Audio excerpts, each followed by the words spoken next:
மிரண்டது என்னன்னா, உண்மையிலேயே வந்து சியான் விக்ரம் சார் தான் வந்து எக்ஸ்ட்ரார்டினரி ஆர்டிஸ்ட்.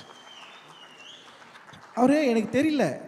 தங்கலான் அவருக்கு எத்தனாவது படம் தெரியல. எனக்கு ஒரு 6வது படம் அப்படின்னு நான் நினைக்கிறேன். பட் அவருக்கு எத்தனாவது படம் தெரியல. நான் அவர்கிட்ட கேட்டேன், நீங்கள் எதுக்கு இவ்வளோ கஷ்டப்படணும்?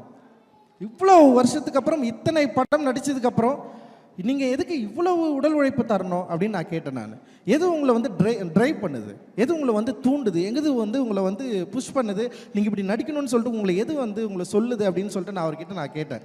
அப்போ அவர் வந்து அப்படி இல்லை, ஆக்டிங் பற்றி அப்படியெல்லாம் பயங்கரமாக சொன்னார். பட் ஆனால் எனக்கு என்ன தோணுச்சுன்னா, தங்கலான் படத்துக்கு அப்புறம் வந்து அவருக்கு இந்த சமூகம் தர வேண்டிய ஒரு மரியாதையை தந்துதா அப்படின்னா வந்து நிச்சயமாக இல்லை. அவருக்கு வந்து பெருசாக அங்கீகாரம் யாருமே தரல. ஏன்னா ஒரு படம் வணிக ரீதியான வெற்றி இல்லை அப்படின்ற இடத்தோட ஒரு நடிகனுடைய நடிப்பு நின்றுதா அப்படின்னா எனக்கு ஒரு பெரிய கேள்விக்குறியே இருந்தது. அண்ட் தங்கலான் படத்தில் அவர் நடித்தது வந்து எந்த விதத்திலையும் குறைவில்லாதது. ஒருவேளை வந்து டிரெக்டராக நான் வந்து அந்த படத்தை கரெக்டாக மக்கள்கிட்ட கொண்டு போய் சேர்க்கறது என்னுடைய மொழி வந்து சிக்கலாக இருந்திருக்கலாம்.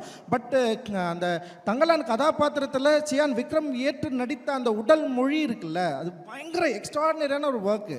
அதை பார்த்து மக்கள் ரசிச்சிருக்காங்க, பயங்கர கொண்டாடி இருக்காங்க. ஆனால் அதை ஏற்றுக்கொள்ளது, அதாவது அதை அக்செப்ட் பண்ணி அதை வந்து பரிசளிப்பதற்கு இங்கே நிறைய மனத்தடைகள் இருக்குது. அப்போ அந்த மனத்தடைகளை ஒவ்வொரு முறையும் அவருக்கு வந்து ஹர்ட் பண்ணியிருக்கும்னு நான் நினைக்கிறேன். ஒவ்வொரு முறையும் அவரை வந்து குத்திருக்கும்னு நான் நினைக்கிறேன். அப்புறம் அதுதான் அவரை வந்து என்ன பண்ணுதுன்னா, அவருக்கு வந்து ஒரு டிமாண்டை க்ரியேட் பண்ணிகிட்டே இருக்குது. அவர் ஆர்டிஸ்ட்டாக இல்லைடா, இப்போ அவனுங்க இதை ஏற்றுக்கல, அப்போ வர நெக்ஸ்ட் நான் இன்னொன்று பண்ணி அதை அவங்களை ஏற்றுக்க வைப்பேன் அப்படின்னு சொல்லிட்டு அவர் தன்னை வந்து ஒரு போராட்ட கருவியாக மாற்றி இருக்காரு அப்படின்னு நான் நினைக்கிறேன். ஸோ அந்த அளவுக்கு அப்படி இருக்கிறதுனால தான், ஸோ அப்படி ஒரு ஆர்டிஸ்ட் நான் பார்த்து மிரண்டு போயிருக்கேன்.